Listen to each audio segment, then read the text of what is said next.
In this video I'm covering the game between Fabiano Caruana and Samuel Sevian. They were playing Nimzo Indian,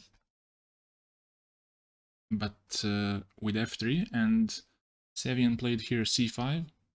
Also a move like d5 is possible, but he chose this one.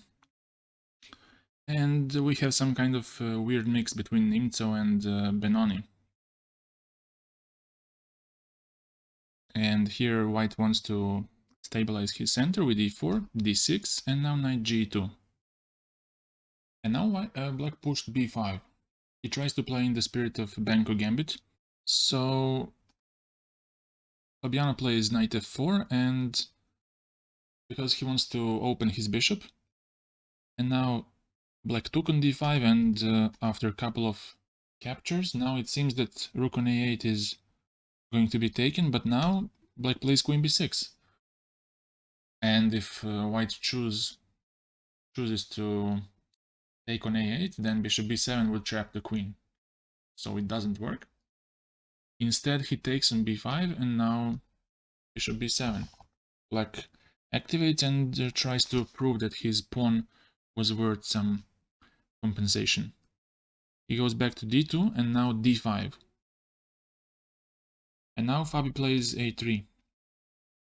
If he took on d5, then after rook e8 and bishop e2, he would play c4, and white would have plenty of problems to solve. First of them is to castle his king, which is impossible in the moment. And white's plan is really simple. He can play knight d7, knight c5, and try to reach d3 in the end. Or via e5 better, because he would cover the diagonal for the queen. So he played a3 here, and Sevian took, queen c3, and now d4. Queen c2 was played, and now a6. Continues playing in the spirit of Benko, and white takes on a6, bishop takes, and queen takes. Very important because he wants to stop white from castling. And now Fabi takes one more pawn.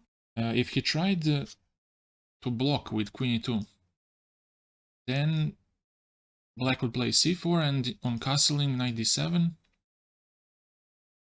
And if rook d1, then knight c5 would be a really unpleasant move.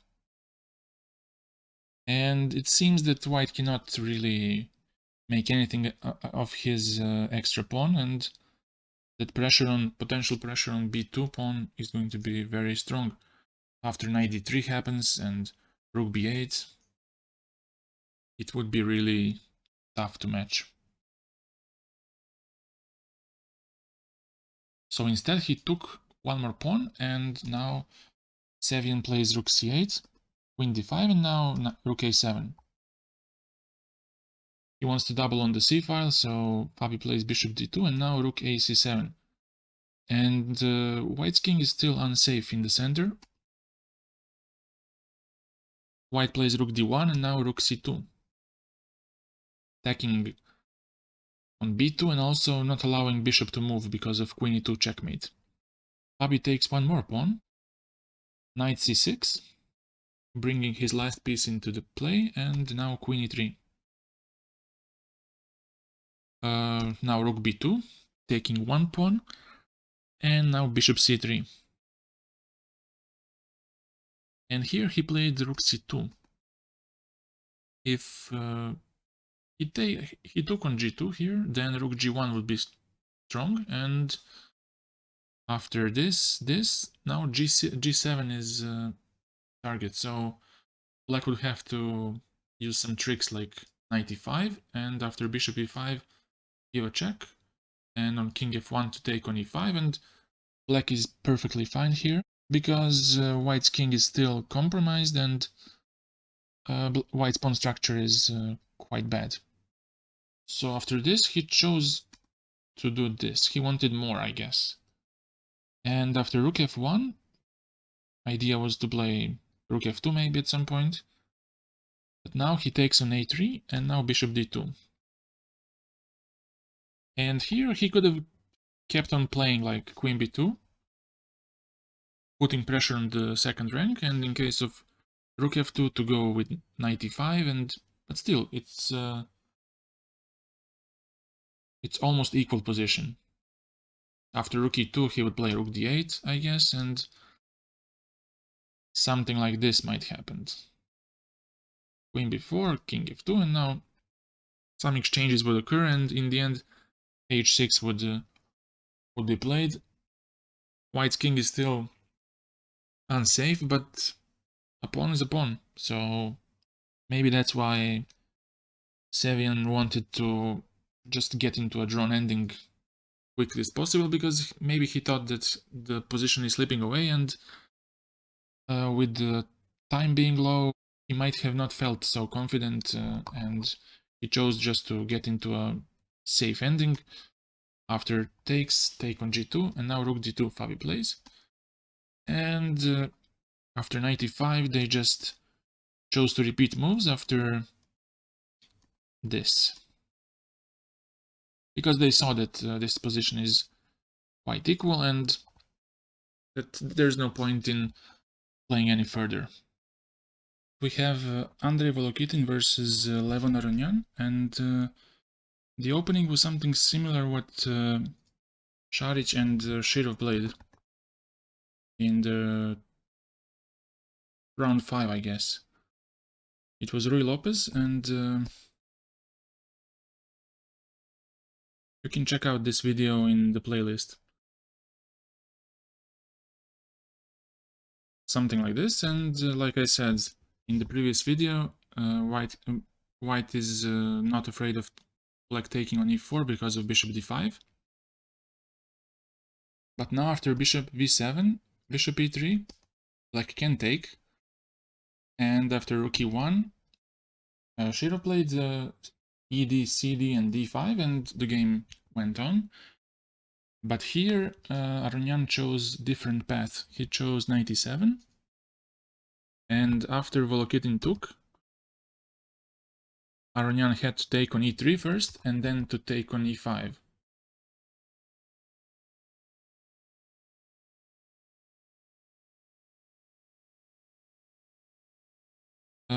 Here I think just castling was also fine. Apparently d5 is leading to some trouble for black. If he castled and white played bishop c2, black can just go knight c5, and if he tries to attack by knight g5, then h6 would be okay. And after knight h7, rook e8, it seems that white's attack is not good enough. So maybe he was afraid of some things in that variation, but he took on e5 here, and Volokitin plays rook d3. Knight d6 was played, and now knight g5. Targeting f7 because of the pin on the d file, and now he tries with knight d5. And now Volokitin plays first knight f7, and black took, bishop d5, and now queen h4 was played. Black wants to castle as soon as possible. White also brings his piece in the game, and now black's problem is his weak e5 pawn, and also potential c5 outpost for white's knight, after which he would target a6 pawn. So he castled, but now queen g4 is a very nice move. Cutting every counterplay possible, and now Aronian took, hg, and now c6. Here I think it was better to just go rook d8, and in case of exchanges, take with the knight and get to b7 to target a5, but even then, in case of rook e1, rook e8, knight e4, knight b7, he would be able to play b4, and black would have quite unpleasant ending to hold. So he chose c6, which is much worse, and now after rook d7, Now again, I think it was better just to go rook d8 and exchange rooks. But he chose knight g5, tried to maybe stop knight e4, but now white plays rook a7, and on rook bd8, knight b3. And probably he miscalculated here that after c5 he can just capture. Maybe he was relying on rook d2, but after knight d7 he cannot capture on f2 because of rook a8 and rook f8, grabbing the rook on f2, next move. So he played now rook d8, and now he takes on e5, but maybe he has some hope with rook b2. But still, he cannot leave the d8 rank because of rook a8 checkmate.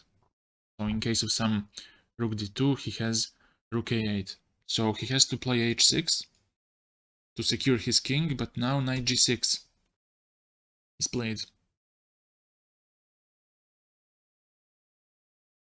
And now if rook d2 is played, then I guess that this should suffice.